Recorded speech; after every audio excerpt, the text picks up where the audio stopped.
tetukulaba bunyirira dauta ologa bwenjoga gwe heta tugeja bokoga tetukulaba bunyumirwa abatuloga balowooza tetujoge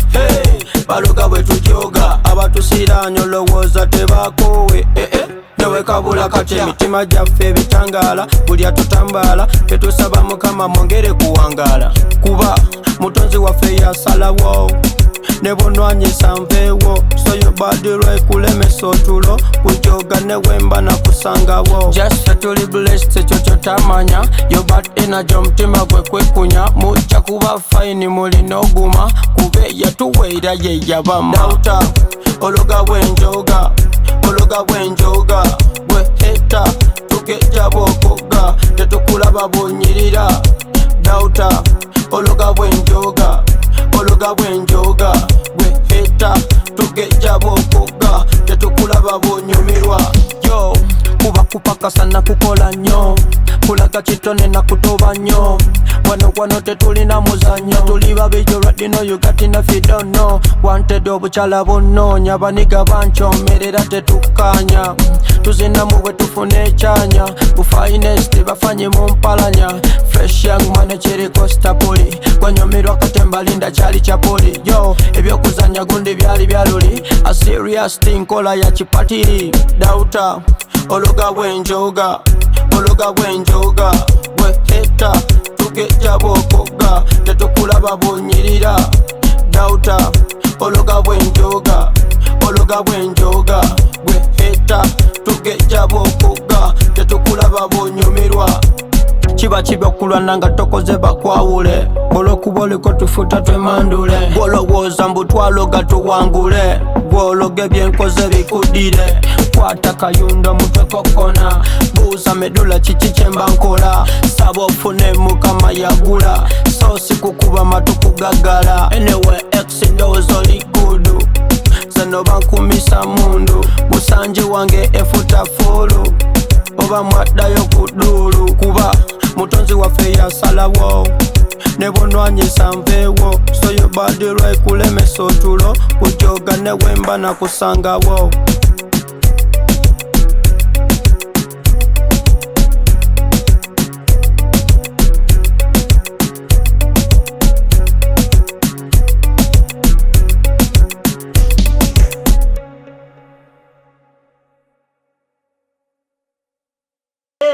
aye nga ndowooza ni kwawaawo ensonga gye tuliko ya nsonga ya muziki muganda wange yaman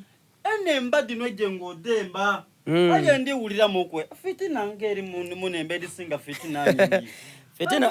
fitina dibaawo mu buli business mubaamu fitina ate we twemba tuba tetweyembera wabula tuba tweyembera abantu twemba ku kintu ekiriwo so eddogo liriwo ndiramu kapati ka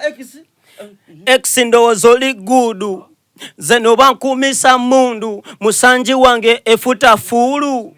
oba mwaddayo ku ddulu eyo bigere mwaira kubigere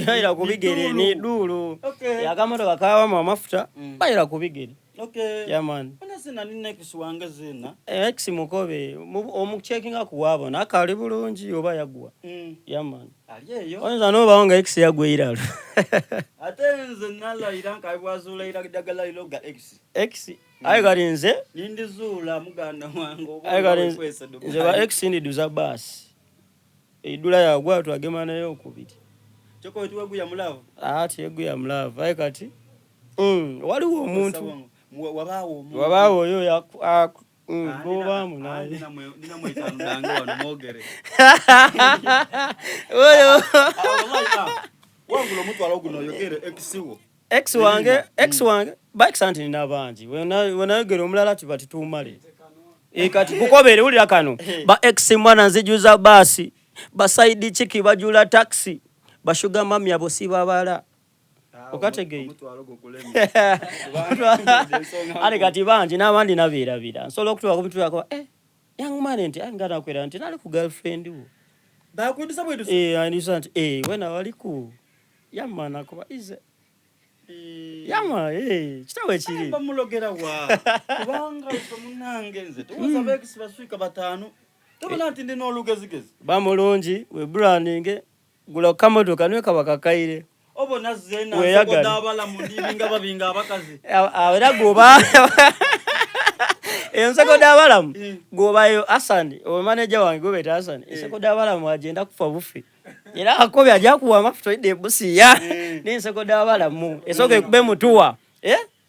Wachitegeire abakazi goba nsoko dabala by daddy kairi yange kali tukako kairi banange nsoko dabala mu eno kwedo mwezi nga tulijaddirangirira omwezi gwe tuli kujamu ale tuyinza n'okuleta kuna kulwa show kuba show eriyo nga 16 omwezi gw'okutaano tuyinza oniga twakoba tusiimye tuwe ku Niuseni show yabaawo yamma nabayo era ndasaba ka postako posta tujja kusindikira era kati manager ali awa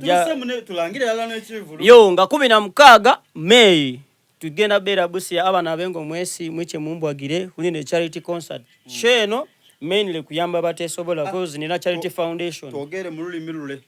kubanga abali jokwanga bawagirire abali mu district yawo kati busi ya ifeyo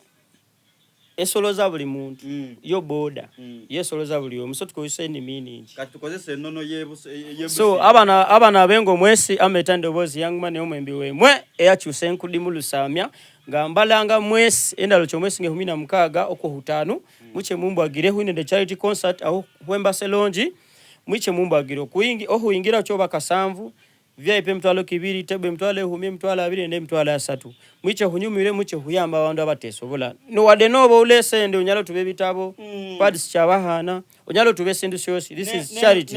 yo sona tuwengoye twadigaba yaman kati tuire mu Luswahili tuire mu Swahili yo watu wa Busia nyinyi wote naomba tarehe 16 mwezi wa 5 mkuje mnisupport tuko na charity concert hapo kwa Embassy Lounge Busia mkuje mtusupport tusaidie watu wenye hawajewezi mwenye anaweza kutupa nguo parts za wasichana vitabu peni kila kitu chakula after shot nenda gawia watu yaman Embassy Lounge tarehe 16 wanawasaidia wana mambo yangu wanatoka na wanasaidia watu wenye hawajewezi yaman okay so katwire yaman